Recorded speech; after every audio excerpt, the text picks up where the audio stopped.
discussions nila, I want you to make a cause and effect chart. Diagram. Cause and effect diagram. Ng apat, tapusin natin ngayon. Gusto mo tapusin natin lahat eh. Go. Pero kung hindi kaya hanggang practicality. Okay, gawa kayo ng cause and effect diagram. Mag-ready na kayo ng 1/4 sheet of paper ninyo, pangalanan ninyo. Pair na lang tayo. Tarong saya. Pair. Okay, pair.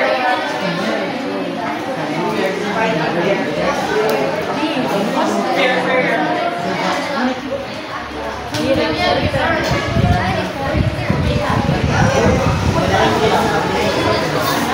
Alright.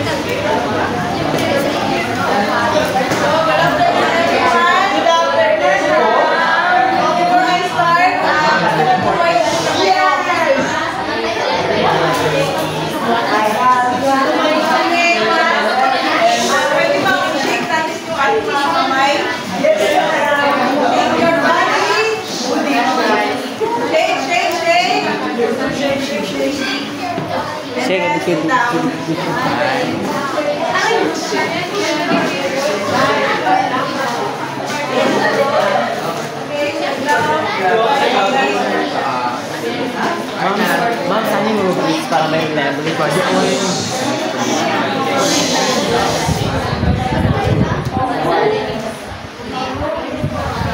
This is used to gather evidence of learning.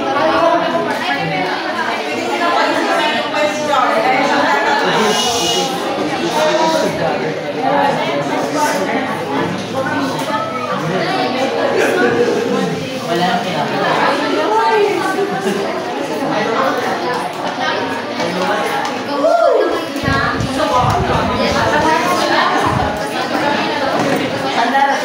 Pakipos daw eh. Full storage. Naguguro kayo ba? Gakurog yung kapit. Gawin na alba, uy.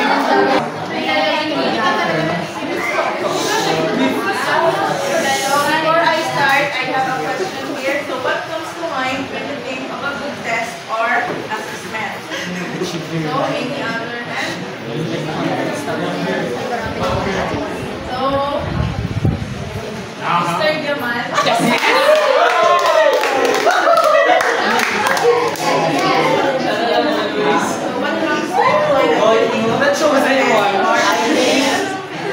Consider good test or assessment when is moderate or not too difficult and not too easy. Okay, so another answer. It is connected. Yes. We can consider that the tests are good and assessment if it is reliable to the content of the concept that they're going to have a test or assessment. It should be reliable and valid. Yes, you have a point there, but another answer. Si Ross. Yes, Paolo. Thank you, Sir Paolo. I think good test or assessment will be defined when the assessment use is measuring the objectives talaga or yung learning objectives, yung ma-measure na talaga yung dapat na meron. So are you agree, Mr. Simon, sa sinabi ni Sir Paolo? Iulit niya, Mr. Paolo. If yung assessment or yung test or yung task is ma-measure nyo yung learning objectives or yung kung ano dapat yung i-measure. Like yung align yung ginagamit na yung align yung ginagamit na assessment sa dapat yun. So what is your answer, Mr. Simon? That's right. According to conservative alignment, the assessment task should be aligned with the ILOs and the TLAs, right? So, but for me, when what comes to my mind every time I heard the word test or assessment, classroom assessment, right? Yes. I think it's for assessing if ano yung natutunan ng bata, dapat matutunan ng bata, and ano na ba ang natutunan nila after the discussion, and of course, the process, the tools, measurement, assessment, the use for the para sa development ng Yeah, so you're right. So when you think of a good assessment, so it should accurately measure what is intended to measure.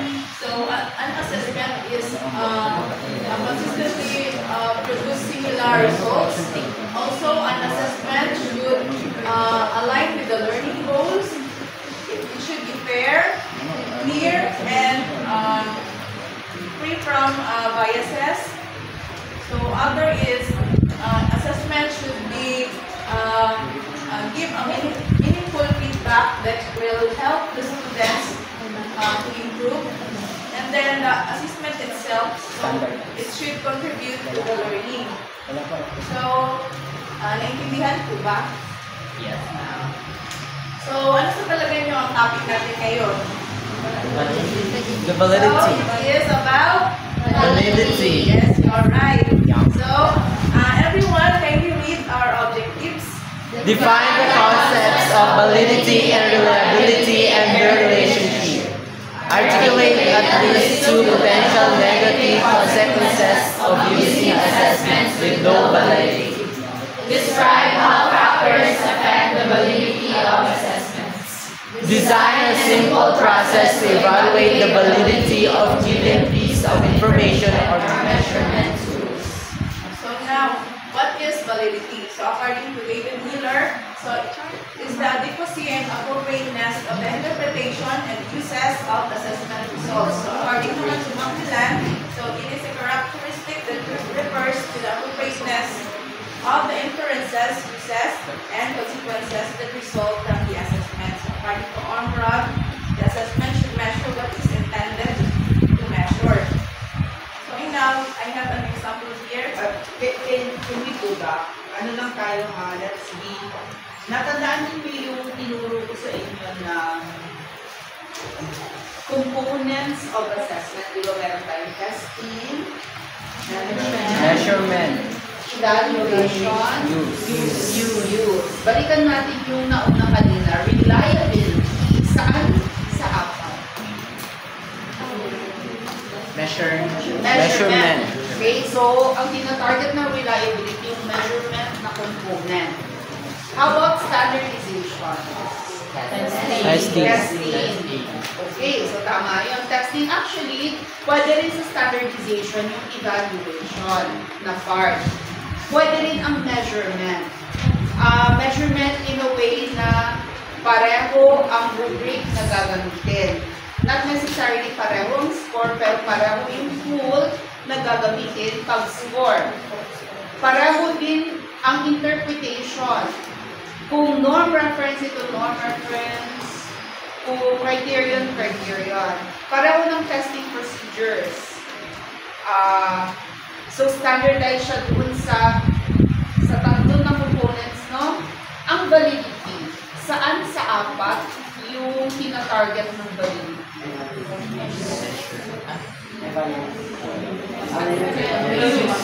Okay. Ang evaluation and yung last na component, use. Paano natin siya gagamitin? Paano natin siya in-evaluate? Saan natin siya gagamitin? Okay, review lang ulit. What are the different uses of assessment ba? Kapag summative, anong use yan? Ranking, end of the term or ayun, evaluation, final evaluation of teacher. Kapag formative ang use, Learning improvement. Hindi siya pang grading, kundi for next steps ng teacher. Okay, meron din tayong use na placement. Kapag placement ang use natin. Halimbawa niyan, USMCEE. Sasabihin sa iyo saan ka nag-qualify na degree. Placement. Yan ang use niya. Hindi for grading, kundi para i-suggest saan ka pumunta na mga kurso. Meron din tayong use actually class na diagnostic. Kung hindi ko na discuss ha, use na diagnostic. Diagnostic, ibig sabihin nito na formative ka na, meron pa rin ilang estudyante na hindi makasunod. So ngayon, sila lang yung ida-diagnose kung ano yung specific problems nila. Ganun ang diagnostic na use. So kung ang diagnostic yan, at grinaduhan mo yan, what can we say about validity of use? High or low? Okay, kasi ang diagnostic ay hindi dapat pang grado, hindi siya for grading. USLC, na ginamit mo sa for formative assessment, ang na. Pwede ba yun? Ano ba ang list ng na? National Achievement Test. Para saan siya? Anong use niya? Naka-learn siya sa full, Summative? summative. Yes, ma'am.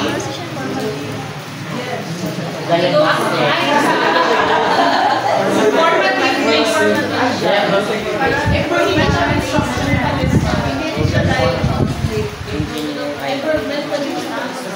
okay, actually, for improvement purposes pa rin lang na. Pwede din siguro, both summative actually ay mga formative ang purpose ng NAM. Summative, pagdating sa mga administrators, na-achieve ba ng mga estudyante yung dapat nilang ma-achieve? Summative na yun, di ba? Pwede rin formative kung gagamitin siya ng teacher na pangturo sa kanila. So, ulitin natin, saan nakalay ng validity pagdating sa component? Evaluation and use. Evaluation and use. Saan naka-align ang reliability? Measurement. Saan naka-align ang Testing and measurement. Alright. Para clear tayo ha. Sige, tandaan ninyo yan. Now, we have other example.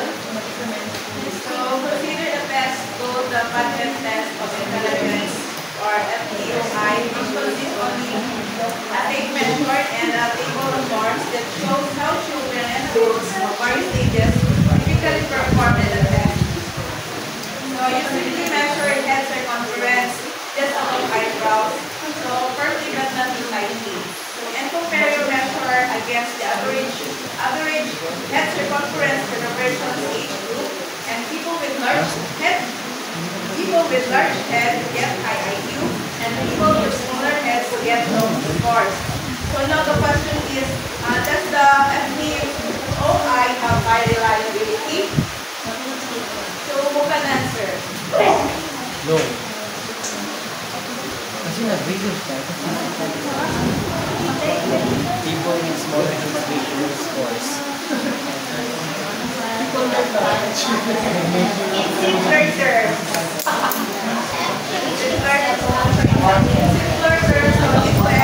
meron lang sa isang picture na kung saan ay susukatin niya yung mga tao na may pare-pareho yung laki ng ulo, and then yung mga tao na may pare-pareho like maliliit yung ulo. So, sa mali, yung malalaking ulo is, may measurement na may malaking ulo is Matalino. ano daw siya, ano daw yung IQ. And then yung maliliit naman is lower daw yung IQ.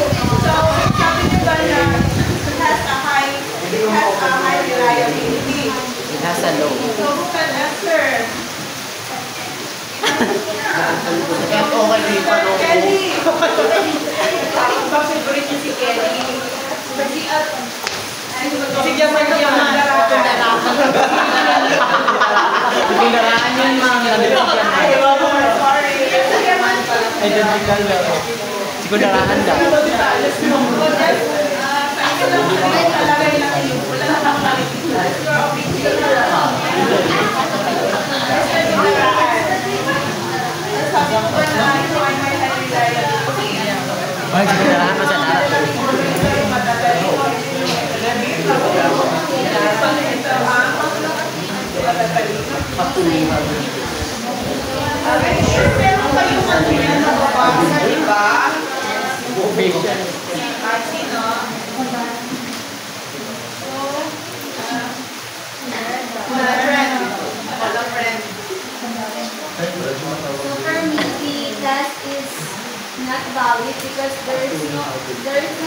accepting scientific explanation of a person that has a clear head, has a high IQ, and so I've also heard that in terms of brain, may ano yung brain malalaman ka yung faculties ng IQ.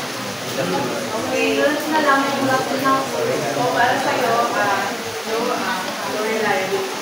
So, the answer is yes, because it yields a consistent result. So, the problem here is not in the reliability, but in the validity. I guess nyo, Paano siya naging valid? Kung mas malaki ang ulo mo, higher ang IQ.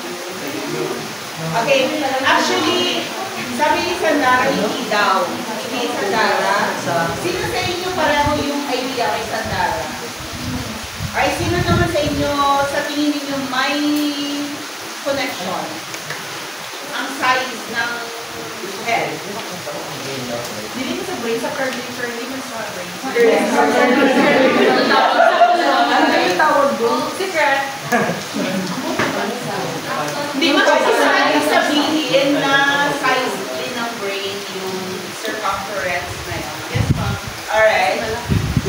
Meron ba mga pag-aaral na nagsasabing may correlation? Sa size, ma'am. Walang size, moderate or low? Hindi kasi yung brain Mali ko, depende sa function ng brain natin. Sige, ganito na lang. There is actually class a correlation. Hindi lang high. Hindi lahat ng malalaki ang ulo ay ang IQ. Hindi lahat malalaki ng ulo ay maliliit, low ang IQ. If you check the brain of Einstein ba yun? May part ng brain niya na nagagamit niya, katulad na rin ng mga driver, parietal lobe. Parietal lobe is in charge of yung imagination, 3D, visual intelligence. Ang mga driver, malalaki din yung parietal lobe nila. The more you use it, the greater the volume. Pero not high ang correlation. Right? Moderate ang correlation. Sige, anyway, consistent, pero moderate ang consistency. Hindi high. So, another scenario, this is an example of reliable.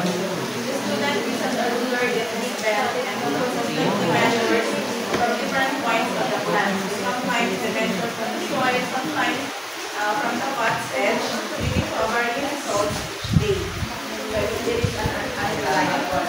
So, scenario 2 naman, the student uses a straight ruler, consistent to measure from soil to the highest point of the plant, and also records the number of leaves and the diameter and the stem. So it is a reliable and valid because it consistently produces similar results, and however it also measures the growth of a plant in all aspects. So please remember that reliability ensures that the assessment is consistent, and then the validity ensures that the assessment is measuring what is intended to measure. So, a test can be reliable without being valid, but a test can be reliable without being valid. So it means that it produces consistently produce similar results, but those results don't really measure what it intends to measure. I guess you got it. Yeah. But the validity is generally a reliable. So for the test to make the test valid, it should provide consistent similar results. Gets mo ba? So now, according to psychologists, there are types of validity that is important in different situations. So first, we have predictive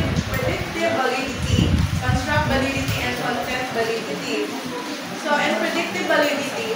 So, for example, dito ay gusto mong hulaan kung ano ang magiging kalagayan ng isang estudyante sa pagdating niya sa kolehiyo. So ngayon, ikaw ay magbibigay ng isang pagsusulit kung saan pinapapalooban ito ng different areas like sa mathematics, readings, or writings. So, base sa mga resulta, kapag nakitaan mo ang isang estudyante na mataas yung kanyang marka sa mathematics, so, mag-predict mo kung ano man kurso ang pupulin niya sa next, sa pagpasok niya sa kolehiyo. So, yun ang predictive validity. Nag-gets ko ba? Yes. So, sa contract validity naman, so,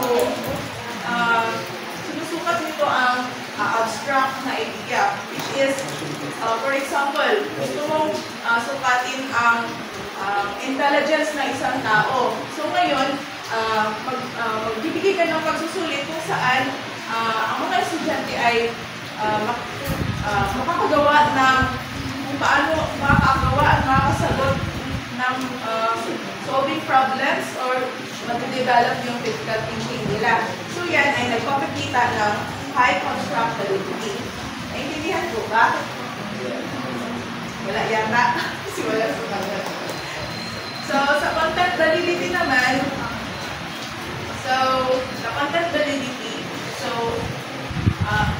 dito ay, halimbawa, gusto mong sukatin ang knowledge and skills ng isang estudyante.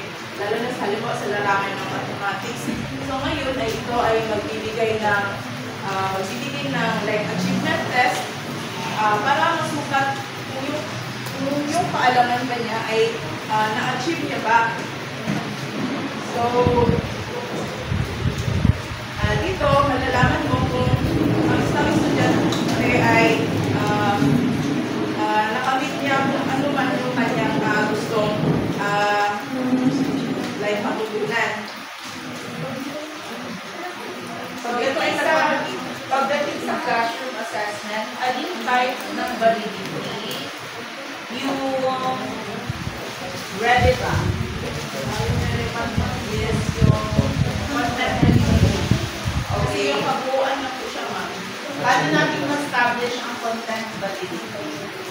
So, sa content validity, for example, yung sabi ko na so, parang sa at the end of the lesson, so magbibigay ka ng achievement test sa isang estudyante para malaman ko, halimbawa, sa math, malaman ko kung anong area siya mababa, like sa geometry, tapos sa algebra, sa taas. So, doon mo malalaman kung ano yung kakayahan ng isang estudyante.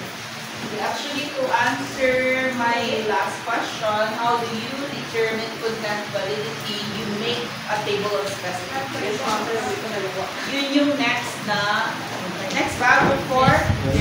Alright, i-connect ninyo ha sa table of specifications. Sa content validity pala. Meron din tayo tinatawag na instructional validity. Instructional validity. Kung ano na ituro, align sa naituro yung exam. Okay? So, content validity. Ang predictive class, ang halimbawa niyan, USMCEE, Yes, ma'am. will predict your GPA for first year. Predictive validity. Contract validity, medyo ano na yan. Para yan sa mga hindi yan for classroom assessment. Kanya. Yan sa mga Sa research yan. Yeah, psychology. Yeah. Sa research. Sige. So this three types of validity can help to the validity of assessment. So according to Uller, for classroom assessment, one of the important consequences to consider for validity is the impact of assessment and student learning. So kung maalala niyo ba kanina yung tanong ko sa umpisa, so dapat ang isang assessment ay it measures what it intends to measure. It also aligns with the learning goals. So the assessment should also practical to administer.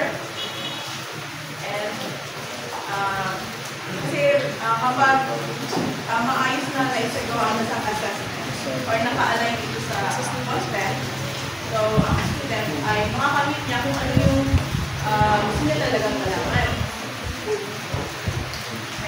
Tama. So when assessments want to fulfill their purposes, so when therefore measures of students' knowledge and abilities, so we have availability from that. So nakasalalay pa rin sa mga assessments, di ba? Ano yung nakasalalay sa assessment ang learning ng isang estudyante. So these are the factors that can affect the validity of an assessment. So I can clear the language and cultural biases. So the implication here, so ensuring that assessment items are free from cultural or linguistic biases can help reduce bias and enhance validity. So ibig sabihin nito, so kahit ang mga estudyante na may physical languages or culture ay dapat sabayan nila kung paano sa mga yung assessment, sabayan nila kung paano ipalitan nila sa assessment. So the assessment finding, Okay na siguro ito, pabasa mo na lang sa kanila. Ang mas gusto kong i-discuss natin yung relationship ng validity sa standardization. so ang connection ng tatlong ito, so the connection of validity to the reliability and the standardization. So ang standardization, malaki ang kinalaman ng standardization sa validity of assessment. Dahil sa standardization, ito yung pagkakaroon ng pantay-pantay na pamalaan sa paggawa ng mga paluto or magkakasabay na oras or yun nga, procedures. Nang sa ganon, ma-achieve na isang estudyante ang validity ng isang assessment. So, the connection of validity to reliability. Before we go there, yung kanina sa special needs, can we discuss yung halimbawa natin sa special needs kanina? Ano yung purpose kung bakit hindi natin sinunod ang standardization? Yes. Yes, ma'am. Kasi May connection ba yan sa validity? yes, ma'am, may connection po. So, para makakita sa estudyante, kasi na siya ay may kapansanan, so ang teacher ay magsasagawa ng alternative plan kung saan naka-align pa rin yung content. But different from Naka-align pa rin yung content sa learning. Naka-align pa rin ang content, pero hindi ba muna procedure? Yes, ma'am. Hindi ba ang procedure? Yes, yes, welcome. Ay sa ano ma'am sa PWI yung person with disability. Bakit hindi sinunod yung standardization? So sa validity, di ba dapat i-measure yung dapat kung ano ang i-measure lang sa student. So since the person or the student with disability cannot perform yung mga dapat na i-measure sa kanila, so that is why parang na-exclude siya sa standardization. So yun yung connection ng validity sa standardization. May limitation siya dun sa standard procedure. Okay, pero hindi ibig sabihin you don't assess the learning of the student. You assess them in a different way na. So, between validity and standardization, which is more important? Okay, so okay lang na hindi uniform. Basta align or walang ibang hindrance. Hindi hindrance ang language, hindi hindrance ang disability, hindi hindrance yung iba pang bagay para maipakita niya yung true ability niya. Ano naman yung connection ng validity sa reliability? So, a connection of validity, so as I said kanina, a test can be reliable without being valid. So, yun nga, reliability ay produce consistent results, but then the results, hindi nyo talaga, yung other results ay hindi nyo talaga mini-measure yung gusto niyang i-measure. So, while sa reliability naman, so ang validity naman, so a test can be valid as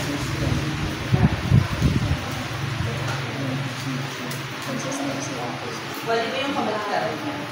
yes, ma'am. At, ano ba ito?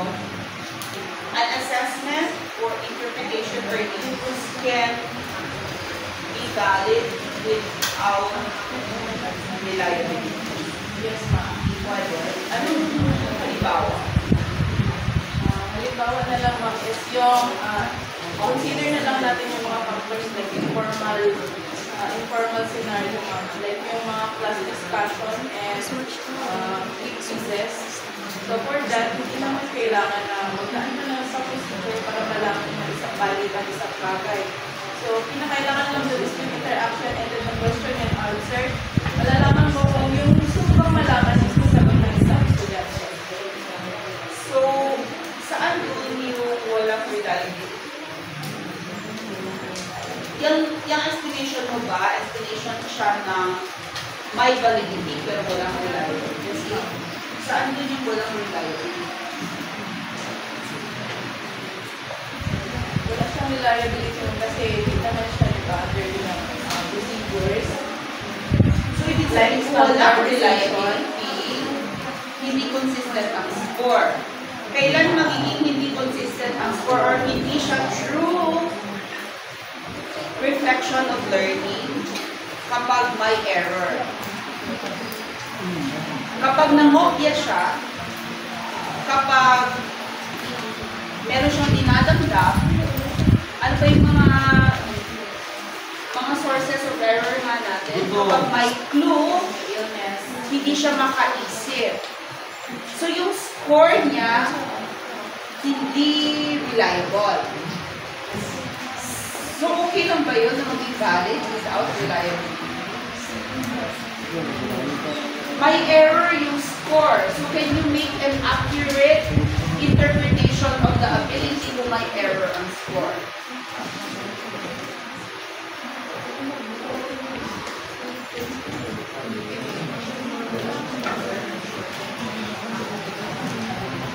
Let's have a concrete example, ha? Na-zero ako sa test dahil hindi ako nag-follow ng instructions. Alam ko sana ang sagot, pero siniro ako ni ma'am kasi nga hindi ako nag-follow ng instruction. May problem sa reliability?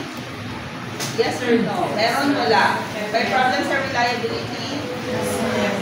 May problem kasi may error. Hindi yung learning ang tinest niya, kundi yung following instruction. Ngayon, can I validly, accurately say na mababa ang content knowledge ng estudyante? Kasi zero ang score niya.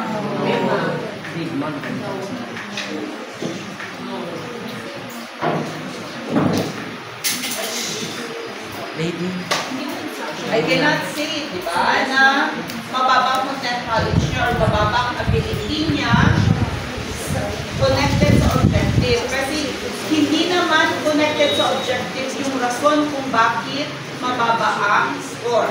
So, low reliability, low validity. Yun. Actually, class, scores, tandaan nyo dito, scores always have to be reliable for us to have valid interpretations and pieces. You cannot say na may validity pero problematic ang reliability. But we can say na may reliability pero problematic ang validity.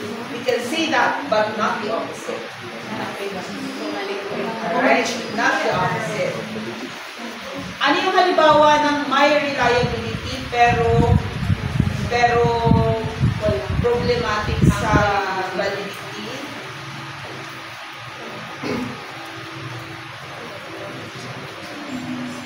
Nagkopya siya no? Tapos kaya it's not Nagkopya. May validity, ay may reliability man tayo. Reliable. So, those sorts of errors.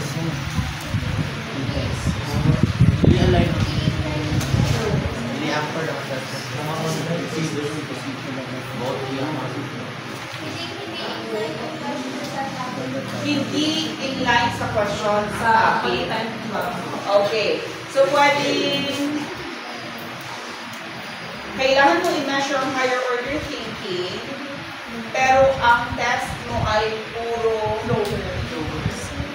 remembering.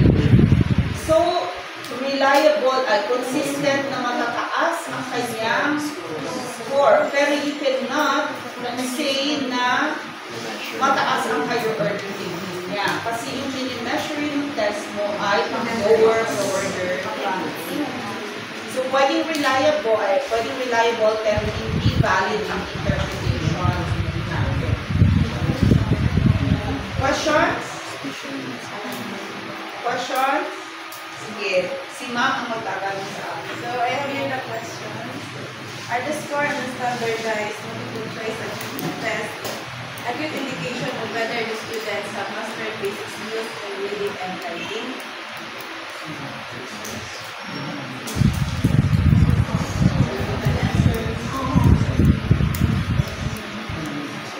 Sulat nyo daw sa 1/4 nyo, Ben. Ay, sa makita ang sagot ninyo.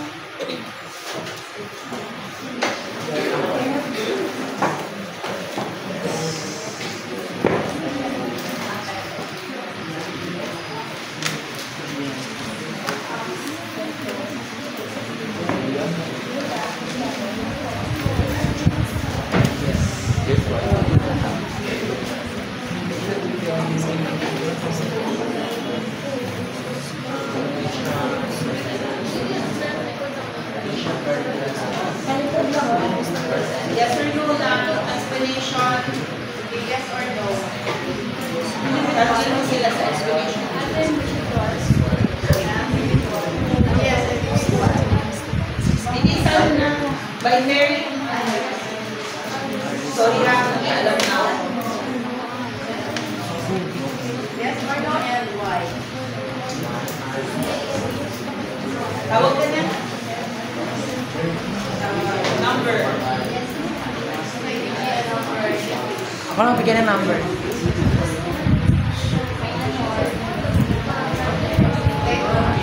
35.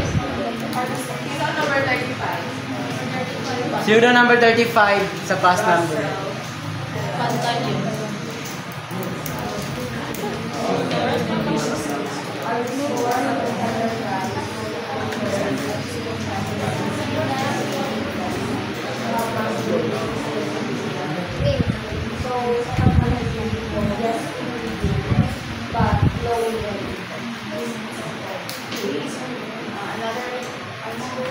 Why? You ask why? And why?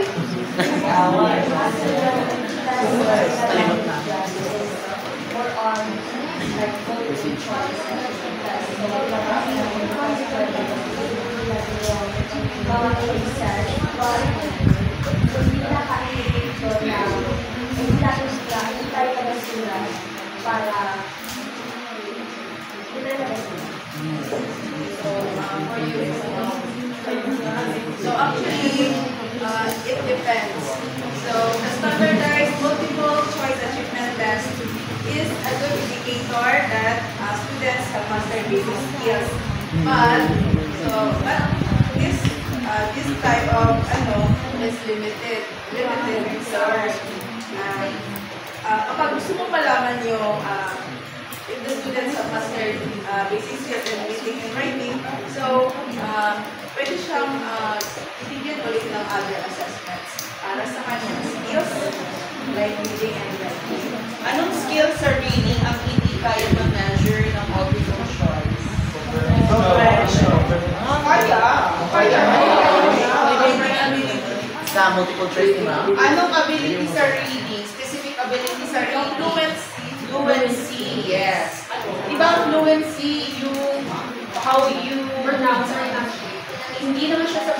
pronunciation. Di ba, makikita mo kung nakakaintindi ang estudyante sa pag-pause niya, tuloy-tuloy, phrasing niya, the fluency, tuloy-tuloy, hindi yung parang robot magbasa. Fluency is one. Ano naman yung hindi mo measure? Ano yung kayang i-measure sa writing? Mali yan. Ng multiple choice. Mali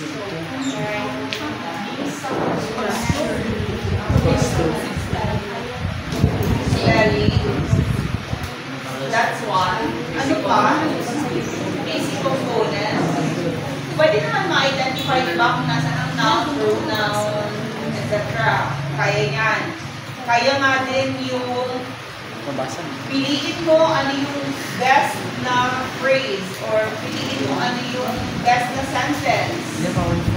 Pwede. Ano yung hindi kayang i-measure?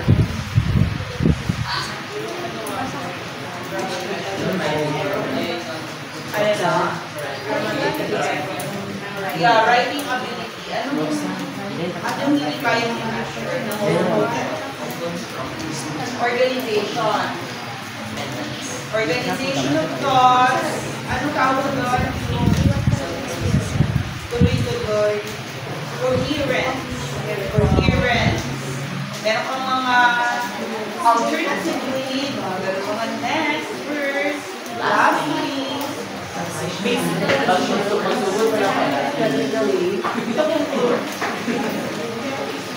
Here are the exceptions. Participation, verbalization, right now, be the primary focus. Example, the class discussion for because the emphasis might be on serving and feedback rather than reversing. Then, the affected domains, for example, is the attitudes and